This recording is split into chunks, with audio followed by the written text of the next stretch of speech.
Los niños ya pueden bajar a la escuelita. Hola, hola. Hola. Bien, buenos días.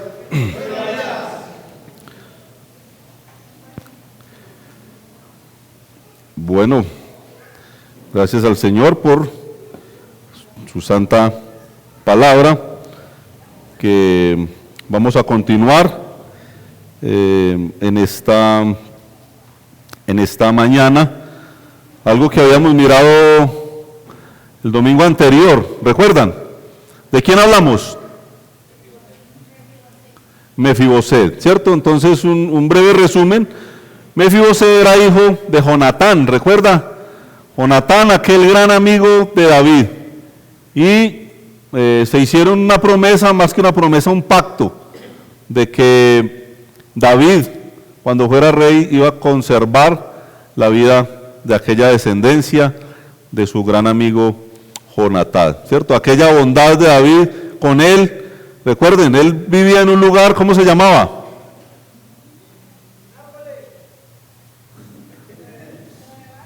Lodebar, ¿cierto? Que significa lugar sin pastos, ¿no? Y venir, el rey le hace venir, él hace reverencia, pero la intención del rey no era tenerlo como un simple invitado, sino que terminó siendo como uno de sus hijos, ¿recuerdan? Y también le dio las propiedades que eran de Jonatán, ¿cierto? De Saúl mismo, y le proporcionó, ¿qué? Criados, ¿no? A Siba, que Siba tenía sus hijos, sus criados, entre ellos sumaban 35 personas, ¿recuerdan eso? Y también hace mucho énfasis en que Mefiboset, ¿cómo era?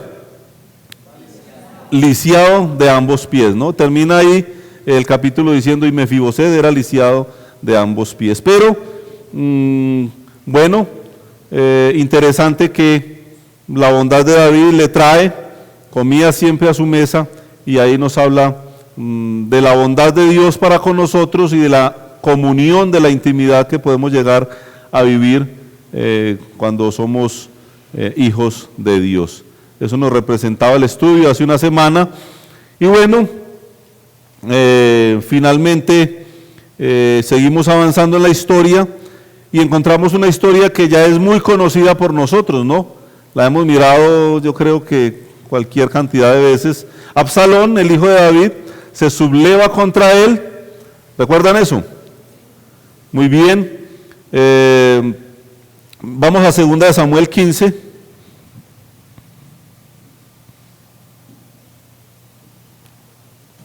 Versículo 1 al 6.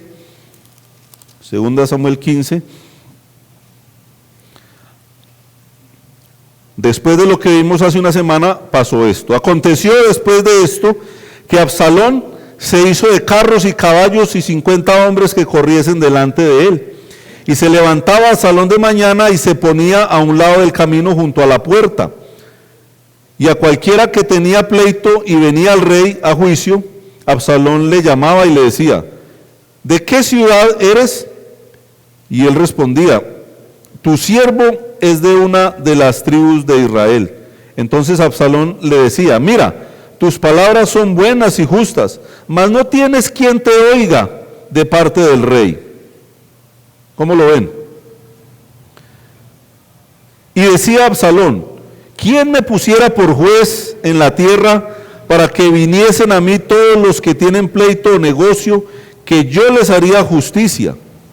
Y acontecía que cuando alguno se acercaba para inclinarse a él, él extendía la mano y lo tomaba y lo besaba. Bueno, vemos aquí una actitud muy hipócrita, ¿cierto?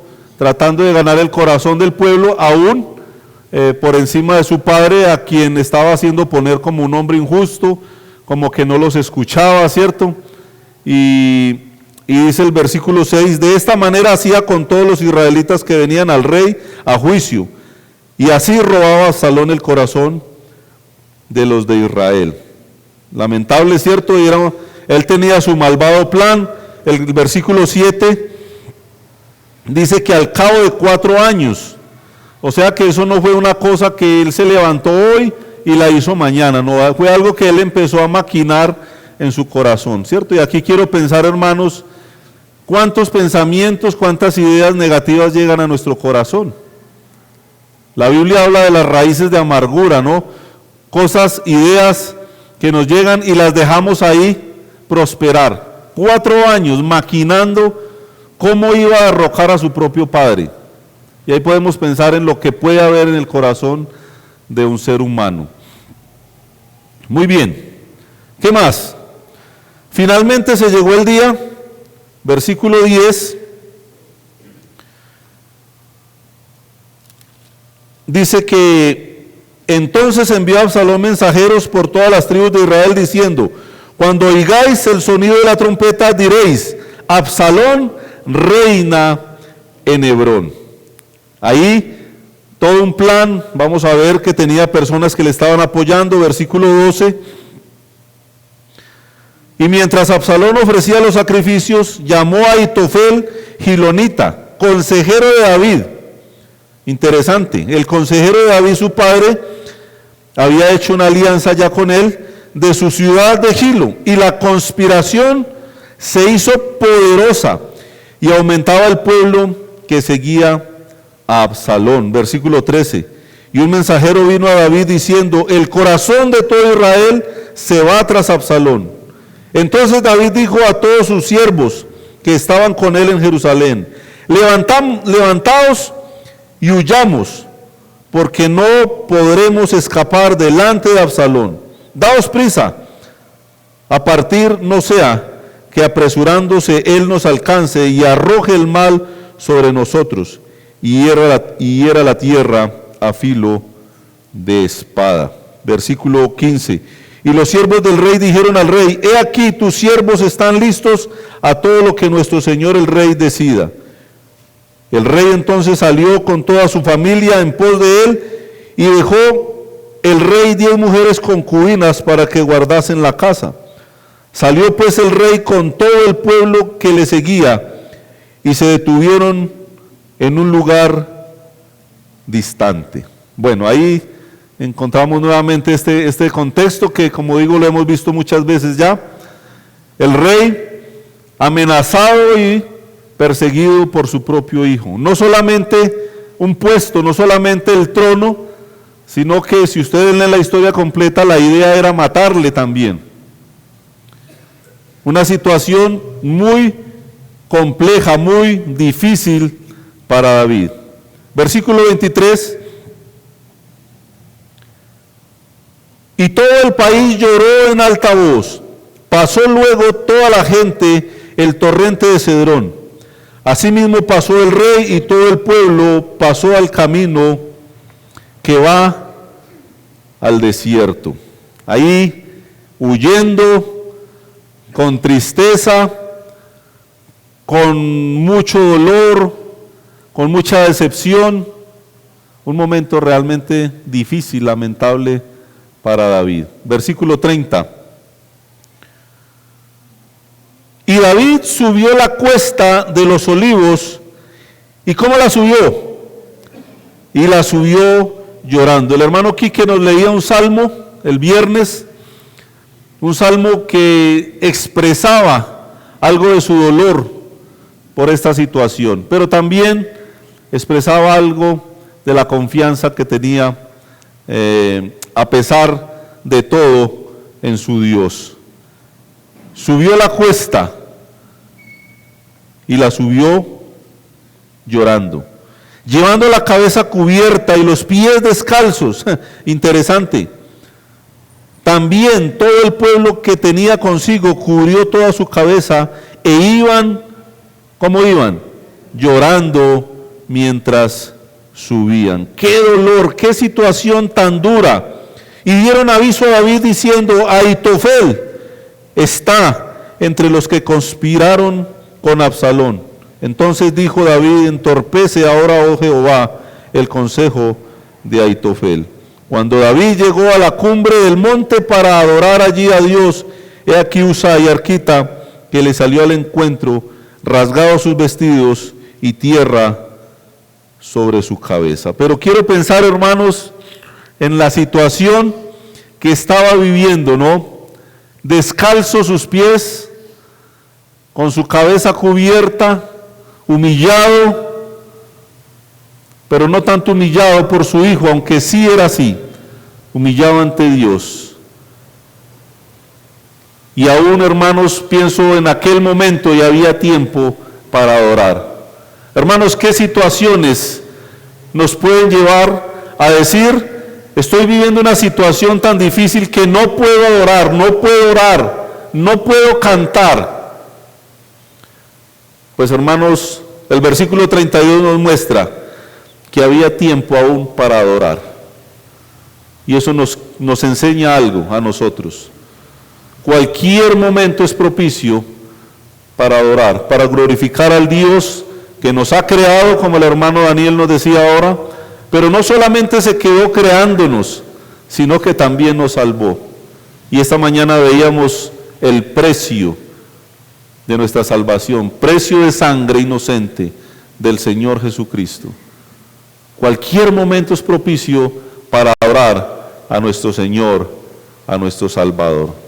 Muy bien, pero la situación era compleja. Ellos iban escondiéndose en las cuevas, en las montañas, ¿cierto? Escondiéndose, huyendo. Y si leen todo el capítulo van a encontrar que muchas personas salían y se unían a él, le brindaban su apoyo y venían y se unían a él. Pero aquí realmente en el capítulo 16 empieza el capítulo real que vamos a estudiar en el día de hoy. Esto era solamente una introducción. Capítulo 16, versículo 1, entonces.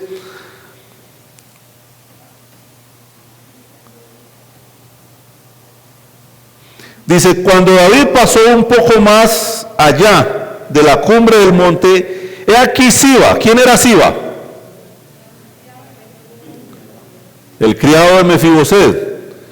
Siba, el criado de Mefiboset, que salía a recibirle con un par de asnos enalbardados y sobre ellos 200 panes, 100 racimos de pasas, 100 panes de higos secos y un cuerno de vino. Y dijo el rey a Siba: ¿qué es esto?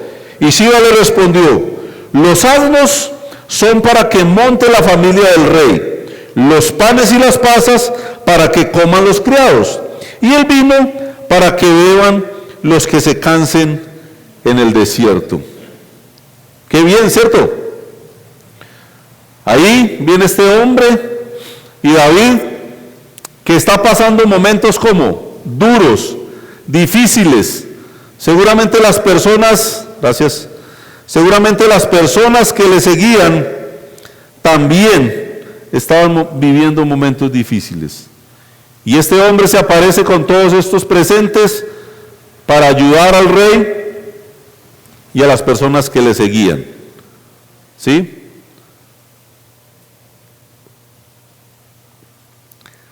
Pero a veces, si estuviéramos en una situación tan difícil y vienen personas para consolarnos, sin duda hay personas que extrañaríamos, ¿sí o no? Y ahí están las personas, se unen, algunos ayudan, algunos estaban siguiéndole a David, pero el versículo 3 nos muestra que él extrañó a alguien. Dice, versículo 3, y dijo el rey: ¿dónde está el hijo de tu señor? Y Siba respondió al rey: he aquí, él se ha quedado en Jerusalén, porque ha dicho: hoy me devolverá la casa de Israel el reino de mi padre. Uf, qué dolor, ¿cierto? Qué respuesta tan contundente. Y ahí estaba David, descalzo, humillado, con su cabeza cubierta, huyendo con el dolor de saber que su propio hijo le quiere matar, desterrado de un trono que le pertenecía. Y vimos ahora 8 días todo lo que David hizo por Mefiboset, ¿recuerdan? Lo tuvo no como un invitado, sino lo hizo como uno de sus hijos. Le regaló las tierras que eran de sus padres. Le puso criados para que le cultivaran y le administraran la tierra, ¿no? Y ahí cuando David recibe esa noticia, podríamos pensar en un gran dolor, ¿no? En su corazón. ¿Qué sentiría usted si está esperando a una persona y recibe una noticia tan fuerte? Y David inmediatamente toma una decisión. Versículo 4. Entonces el rey dijo a Siba: he aquí, sea tuyo, ¿cuánto? Todo lo que tiene Mefiboset. Y respondió Siba, inclinándose: Rey, Señor mío, halle yo gracia delante de ti. Una decisión inmediata.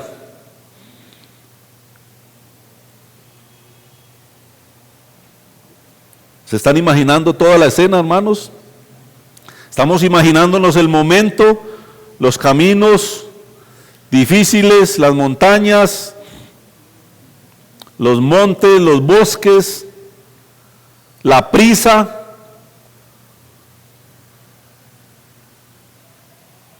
El momento en que sale Siba, todo. Imaginémonos todo. Bueno, finalmente sus hombres le recomiendan enfrentar a Absalón en cabeza de Joab. ¿Recuerdan a Joab o no? Vimos bastante de Joab hace algunas semanas, ¿no? Joab, aquel general que no consentía absolutamente nada con David, ¿cierto? El enemigo de David se constituía en enemigo suyo. Y este Joab fue quien mató a Absalón. Sus hombres le recomendaron: no, hay que enfrentarlo. Y llegan momentos, hermanos, donde el problema hay que enfrentarlo. Huir del problema no es la solución. La solución es enfrentar el problema, como venga, por duro que parezca. Y ya vimos eso, no lo vamos a tocar, pero finalmente Joab mata a Absalón. Y el problema fue cortado de raíz. La Biblia muestra que el hijo contumaz y rebelde debía de morir. Y aunque sea difícil, hermanos, si tu hijo te es ocasión de pecar, de caer, de fallarle a Dios, ya no toca apedrearlo, afortunadamente, hermanos, pero a veces toca tomar decisiones radicales. Si no se somete, si no se sujeta, si te evita de alguna manera glorificar a Dios, pues hay que tomar medidas, sea castigándole físicamente, sea sacándole de tu casa, no sé, pero glorifica primero a Dios antes que a tu hijo. Es la recomendación de la Biblia. Bueno, muere Absalón y finalmente el rey puede regresar en paz. Finalmente puede regresar a ocupar el lugar que le correspondía, el trono, el reino. Bueno, interesante que también vemos que los colaboradores, las personas que se unieron, los que estaban de acuerdo con David, venían y le salían al encuentro a saludarle, ¿cierto? Ahí vemos que él regresa en paz. Segunda de Samuel 19. Vamos hasta el versículo 15, por favor.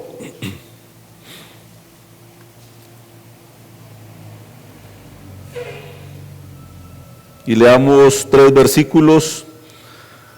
Volvió pues el rey y vino hasta el Jordán, y Judá vino a Gilgal para recibir al rey y para hacerle pasar el Jordán. Y Simei, hijo de Gera, hijo de Benjamín, que era de Urim, se dio prisa y descendió con los hombres de Judá a recibir al rey David.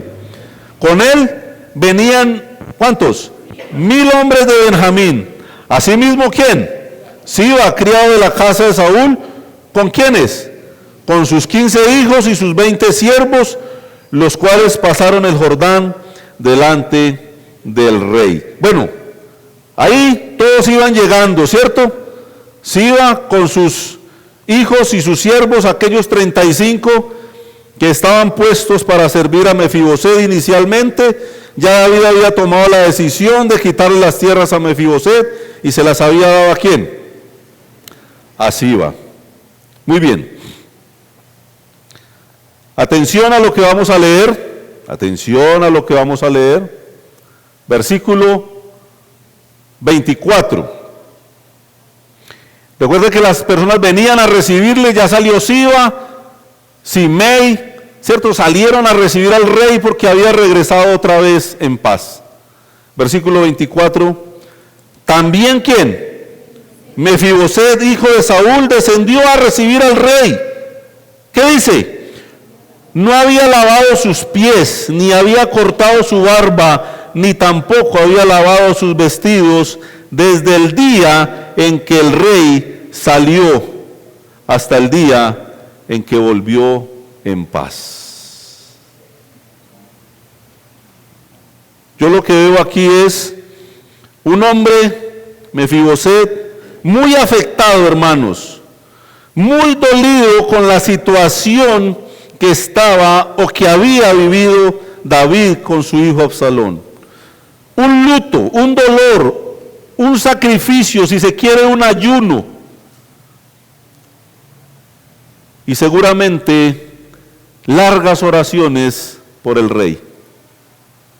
Una situación difícil. No había cortado su barba, no había lavado sus vestidos, no había lavado sus pies desde el día en que supo que David salió humillado y perseguido por su hijo. Obviamente encontramos dos versiones, ¿no? La de Siba, que había dicho que Mefiboset se había unido a Absalón para obtener el trono que era de Saúl, que había sido de Saúl. Pero ahora encontramos otra versión, la versión del mismo Mefiboset. Pero David había tomado ya una decisión. ¿Cómo la tomó? En caliente, por comentarios, ¿no? Muy delicado. Dice Proverbios 18:17, justo parece el primero que aboga por su causa. ¿Lo tienen? Justo parece el primero que aboga por su causa, pero viene su adversario y le descubre. Interesante. Somos así a veces, ¿no? Alguien llega, nos cuenta una historia, una versión de un conflicto, de una situación que está viviendo con su esposo, con su esposa, con su hijo, con su hermano, con un hermano de la iglesia, con un familiar, y se nos pone la cara como de pisco, ¿no? La cara nos arde de ira. ¿Le ha pasado eso? No. Pero ¿cómo una persona puede llegar a hacer eso? Y parece justo el que viene abogando por su causa. El primero dice ahí. ¿Les ha pasado o no? Y les ha pasado que luego tienen la oportunidad de escuchar al adversario. Y cuando usted lo escucha, realmente tiene que reconocer que pecó. A mí me ha pasado, no sé, cualquier cantidad de veces. Y se veía tan justo el que primero llegó, sus detalles, sus motivos, sus razones, y después uno se entera que realmente una basura, su manera de actuar, su manera de pensar, su manera de juzgar, de señalar al otro. Pero esto nos da una enseñanza, hermanos. Hay unos pasos a seguir según la Biblia. Hay unos procesos. No debemos de actuar en caliente. No debemos de actuar por un comentario. Que eso pasa infinidad de veces, aún en las iglesias. Es que me dijo, ¿Cuántas veces nos llevamos la idea de un hermano, incluso un hermano nuevo que llega a la congregación, porque alguien de allá de la otra iglesia nos dijo que ese hermano era complicado, conflictivo? Esa hermana es muy, muy conflictiva. Y con eso nos quedamos, ¿cierto? Y no nos damos la oportunidad de interactuar, de tener una buena comunión con el hermano, con la hermana, porque ya tenemos una idea ahí. Muy complicado. Muy complicado. Y el tema de los comentarios, ni hablar, hermanos. Eso es algo que no deberíamos de estarlo enseñando en una iglesia evangélica, porque es algo que aparentemente es de allá afuera, ¿no? Pero ese es el corazón del hombre. Para los que son invitados, para los que no son hijos de Dios que están en esta mañana, ese es el corazón del hombre. Si vienes pensando que en la iglesia evangélica vas a encontrar perfección, estás equivocado. Si crees que un pastor, que un predicador, que un anciano tiene la perfección, estás totalmente equivocado. Te vamos a fallar una y otra vez. Te vamos a decepcionar muchas veces, como estoy seguro que he decepcionado a muchos de acá. Pero la invitación es: puesto los ojos en Jesús, el autor y consumador de la fe. El perfecto, el creador, el que no falló, el que nunca se halló engaño en su boca. El justo que murió por los injustos. Y la invitación en esta mañana es a poner la mirada en Él. Él es el único que puede salvarte. Arrepiéntete, pídele perdón a Cristo de todo corazón, reconoce que Él murió en la cruz del Calvario y que resucitó, y que un día juzgará a los vivos y a los muertos. Ese es el mensaje que predicamos. En esencia, es lo único que tenemos para entregar. Obviamente la palabra de Dios sin duda tiene bendiciones grandes, pero ahí la situación. David en caliente dijo: ¿cómo va a pasar? ¿Cómo me porté bien con Mefiboset y me ha traicionado de esa manera? Coja las tierras que le di para que le cultivara a él y tómelas para ti, Siba. Tremendo, hermanos. El ser humano, la carne.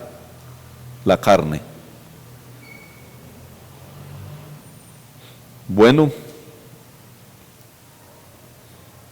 versículo 25 nos muestra lo que David debió de haber esperado desde un principio. Dice el 25: y luego que vino él a Jerusalén a recibir el rey le dijo: Mefiboset, ¿por qué no fuiste conmigo? Hombre, eso era lo ideal desde un principio. Esperar y poder escuchar las dos versiones. ¿Por qué no fuiste conmigo? Dice Mateo 18:15, hermanos. Mateo 18:15. Por tanto, si tu hermano peca contra ti, ve y repréndele estando tú y él, ¿cómo? Solos. Si te oyere, porque la finalidad sin duda es esa, has ganado a tu hermano.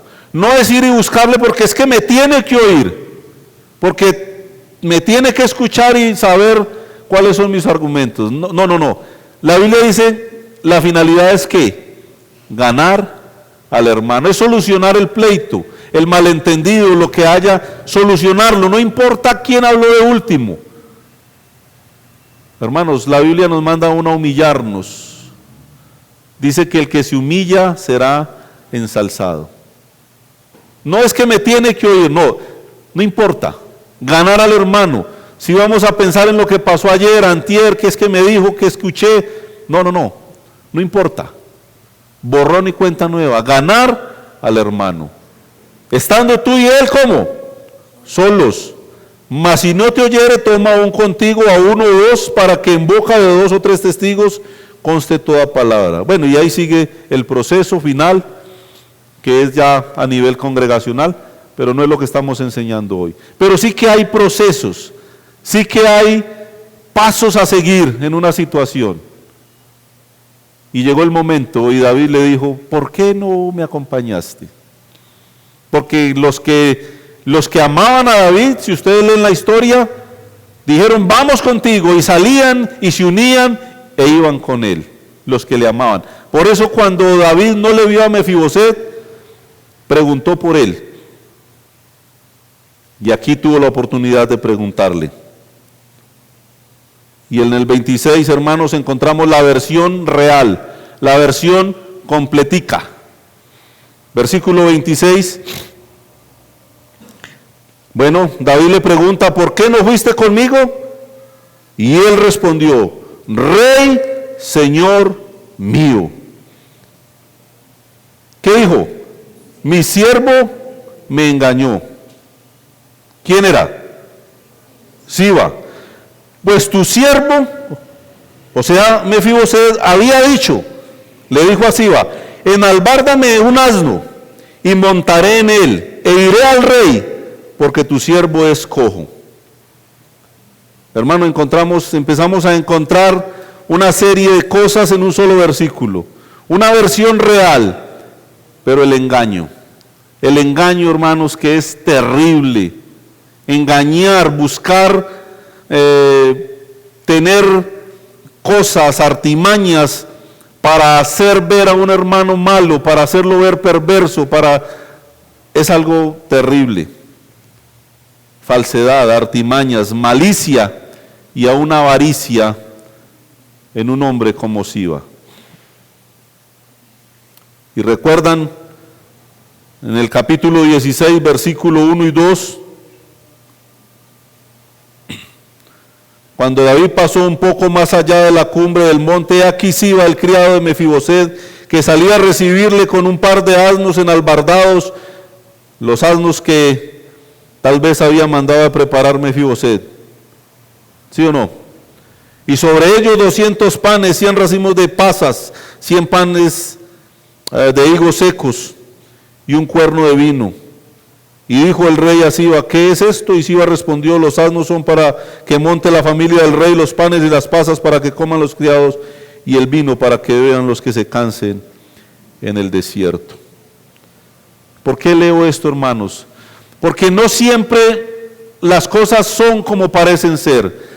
Qué gentil se veía Siba, ¿sí o no? Qué amable, qué bueno.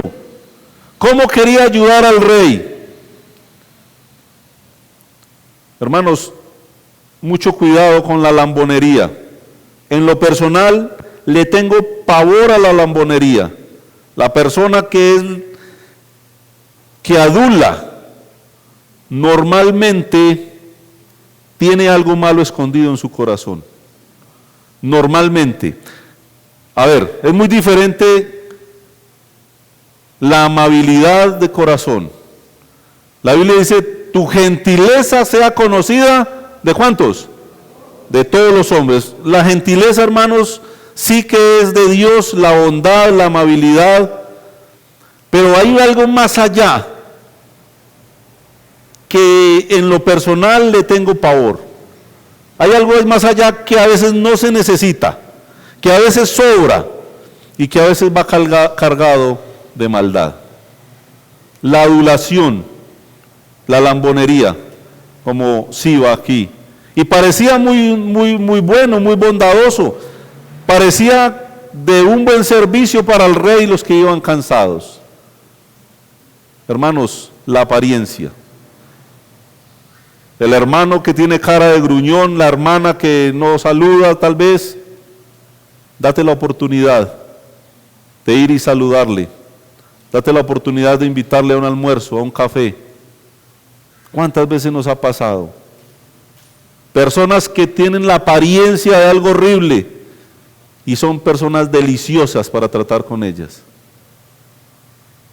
La realidad es muy diferente a veces a la apariencia. La lambonería de Siba era muy diferente a la verdadera bondad y firmeza que tenía Mefiboset. El engaño, la falsedad, las artimañas, la malicia. Versículo 27, hermanos, y avanzamos. ¿Qué dice el 27? Pero él Sigue hablando Mefiboset, ¿no? De Siba. Pero él ha calumniado a tu siervo delante de mi señor el rey, mas mi señor el rey es como un ángel de Dios. Haz pues lo que bien te parezca. Hermanos, ha calumniado. ¿Quién es el calumniador por excelencia? El diablo. Ha calumniado. Y es bien delicado el tema. En la iglesia, hermanos, debemos de cuidarnos de eso, el calumniador.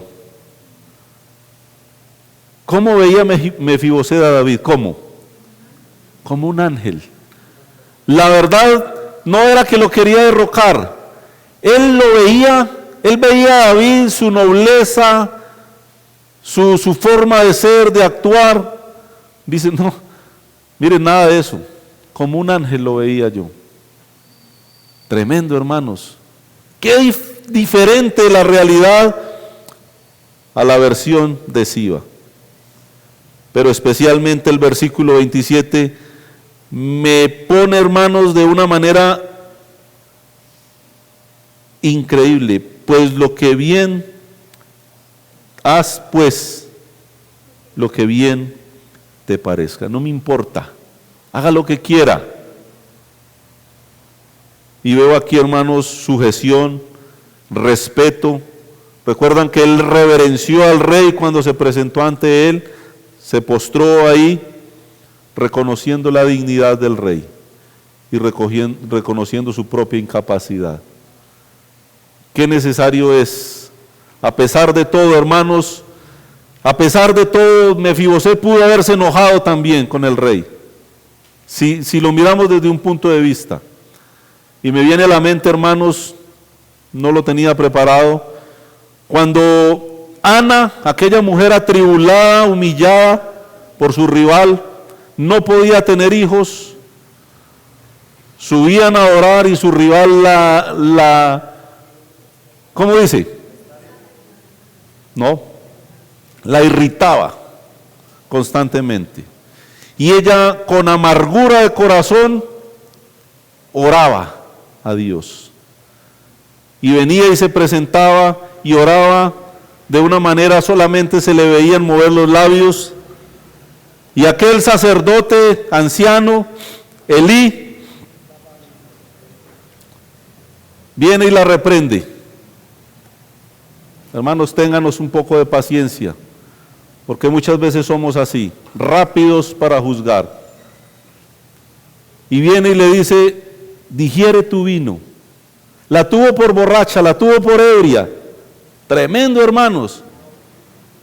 Y esa mujer estaba solamente orando con amargura de su corazón. Y ella no salió y le dijo y salió despotricando, se fue hablando mal de Elí porque la había juzgado injustamente. No, mi Señor. No, mi Señor.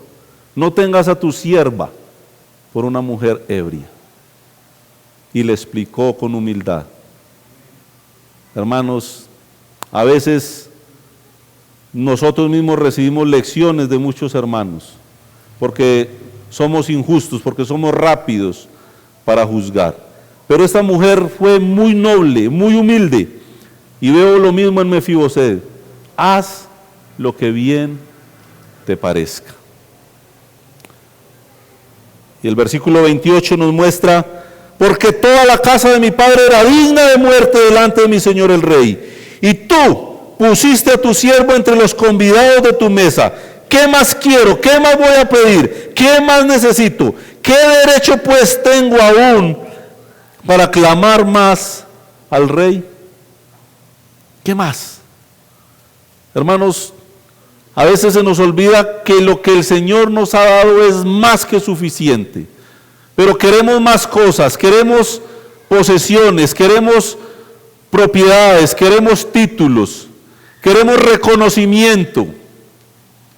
Hermanos, es mucho más que suficiente lo que el Señor nos ha entregado.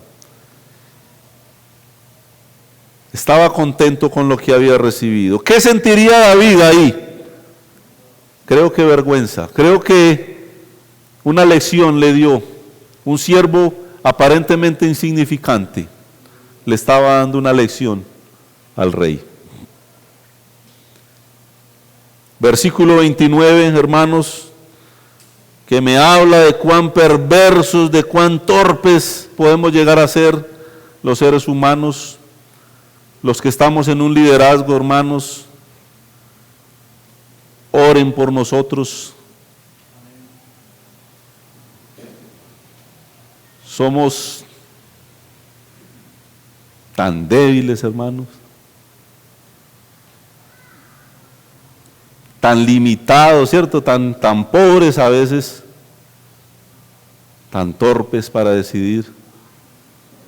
Y veo, hermanos, una decisión tan pírrica, tan lamentable. Y el rey dijo: ¿para qué más palabras? Yo he determinado que tú y Siba os dividáis las tierras. Una decisión como política. La voz del pueblo es la voz de Dios, dice la gente, ¿cierto? Y la idea es ahí, yo ya le dije a este que le daba las tierras. ¿Cómo así? Era un falso, era un mentiroso, era un engañador, era un perverso. Incluso debía de morir. ¿Por qué quedar bien con todo el mundo, hermanos? No es la idea. Así actuó Pilato, ¿recuerdan? Pilato sabía que Jesucristo era justo, sabía que no había ningún pecado en él y trató por todos los medios de salvar a Jesús. Y tenía la convicción, su misma mujer le dijo: no tengas nada que ver con este justo. ¡Ja! Pero Pilato no quería quedar mal con una parte del pueblo. Él quería quedar bien con aquellos sacerdotes que eran muy reconocidos, influyentes en la sociedad, los escribas, los fariseos, y una parte de la multitud que gritaba: crucifícale, crucifícale. Ahí estaba Pilato. Y quería quedar bien con todo el mundo. Terminó lavándose las manos, pero entregando a Jesús para ser crucificado. Hermanos, a veces para agradar a Dios toca desagradar a una parte. Por eso es tan difícil tomar decisiones a veces. Pero no importa, hermanos, no importa desagradar a los hombres si eso me lleva a agradar, a glorificar a Dios. No somos políticos, no. Por eso las iglesias están llenas de doctrinas erróneas, porque humanamente hay cosas que parecen nobles, que parecen buenas, y terminamos pensando como simples hombres, pero olvidándonos de lo que Dios ha mandado a través de su palabra. Mucho cuidado, hermanos, con lo que estamos pidiendo para la iglesia, que puede ir en contra de la voluntad de Dios. No es quedar bien con un sector, es glorificar a Dios, independientemente de que cueste tomar una decisión. Y me acuerdo en el capítulo 9, versículo 3, que le dijo David: no ha quedado nadie de la casa de Saúl a quien haga yo misericordia de Dios. ¿Se acuerdan que yo les dije que esa frase era clave? Hermanos, misericordia de Dios es diferente a la de los hombres, definitivamente. La misericordia de Dios no cambia. ¿Se imaginan, hermanos, a Dios chambuscándonos cada vez que le fallamos? Eso merecíamos, pero no.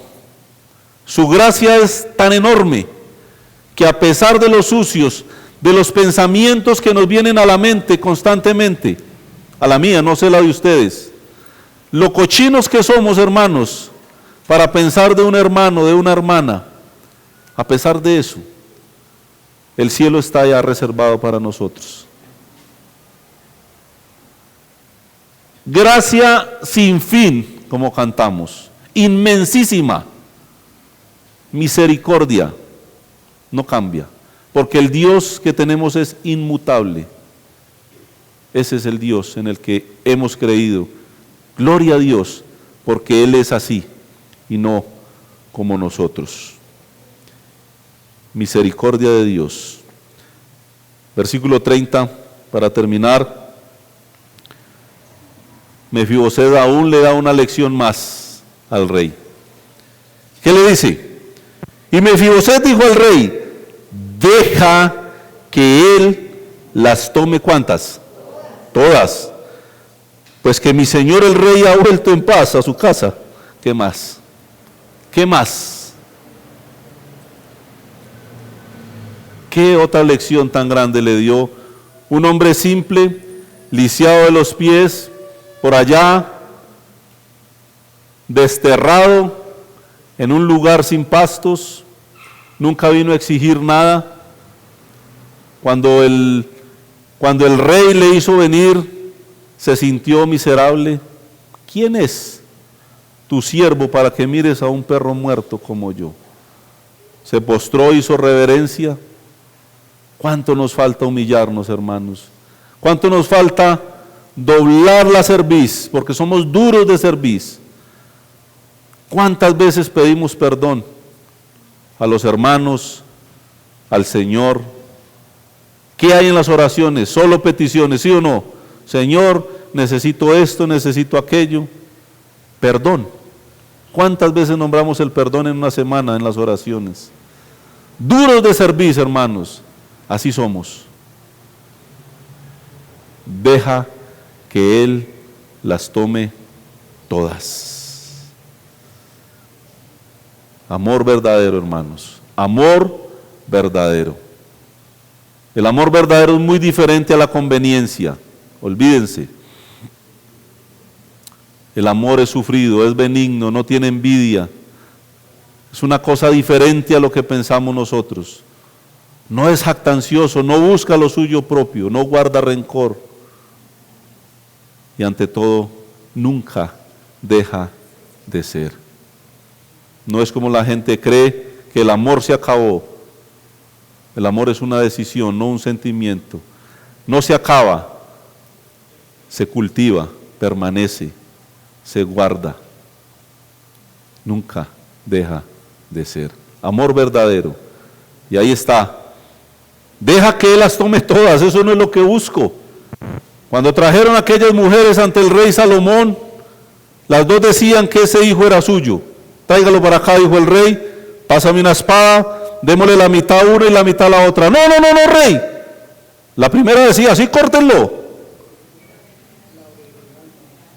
La original no podía percibir ese momento tan difícil que su hijo fuera partido en dos. Amor verdadero. Deja que ella lo tome todo. Había algo más importante que algo material, aunque era un hijo, aunque era una persona, era un ser, pero preferiblemente deje que ella lo tome todo, porque había amor verdadero. Y ahí Mefiboset estaba expresando amor verdadero. Uno que ni se bañó, ni lavó sus pies, ni se afeitó, guardando un luto porque tenía un dolor enorme por David. Le veía como un ángel. No importa lo material. Hermanos, cuánto nos falta desapegarnos de cosas que amamos, aún nuestro propio yo, por sentir un amor verdadero. Por el Señor primero que todo, por los hermanos. Cada uno de mis hermanos fue comprado a precio de sangre. La iglesia comprada a precio de sangre. Ojalá tengamos un poco de ese amor verdadero que debemos de sentir por los hermanos y pensar cuál es la verdadera riqueza, a qué le estamos apuntando y cuánto valoramos la comunión con los santos y obviamente con nuestro Señor, quien es el Rey de Reyes y Señor de señores. Oramos.